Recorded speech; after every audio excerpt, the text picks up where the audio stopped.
Je m'appelle Clémence Moulin, je suis anthropologue spécialisée dans les questions environnementales et aujourd'hui je suis là pour vous parler de l'initiative Sauvons le Mormont et le contre-projet économie circulaire sur lesquels on va voter le 28 septembre prochain.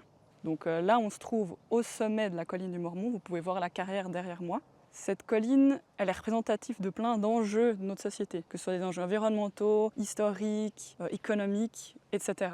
On se trouve dans un endroit où on a le passé qui est présent, avec un site archéologique très important où en fait il y a eu la présence des Helvètes, qui est un peuple celte il y a 2000 ans en Suisse, qui se trouvait ici au sommet du Mormont, sur ce promontoire entre les Alpes et le Jura, où on a la vue en fait sur toute la plaine.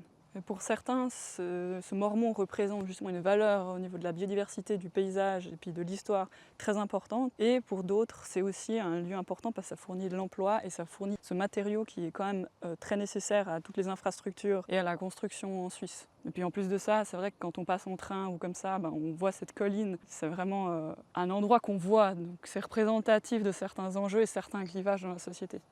Et puis entre octobre 2020 et mars 2021, il y a eu la première zone à défendre de Suisse qui s'est installée au sommet de la colline pour protester contre l'exploitation de la carrière depuis les années 50 par l'entreprise Holcim, qui est maintenant devenue une multinationale. Ensuite, la ZAD a été évacuée et suite à ça, il y a une initiative qui a été lancée, cette initiative Sauvons le Mormont, qui propose d'inscrire la protection du Mormont dans la constitution vaudoise. Et la deuxième chose, c'est d'inscrire dans la loi un article qui vise à encourager l'utilisation de matériaux de construction responsables et aussi arriver à une utilisation raisonnée de l'exploitation du calcaire, de l'argile et du sable, qui sont les matériaux utilisés pour produire du ciment. Le contre-projet, économie circulaire, lui, il ne parle pas de renforcer encore plus la protection du Mormont parce qu'il juge que c'est déjà suffisant avec cette inscription à la loi sur le patrimoine naturel et paysager. Par contre, il propose d'ajouter un article dans la constitution vaudoise sur l'économie circulaire, donc sur le fait que les ressources sont finies et puis que c'est bien de recycler et de rallonger la durée de vie des matériaux. Donc pas seulement dans la construction, mais aussi dans d'autres domaines.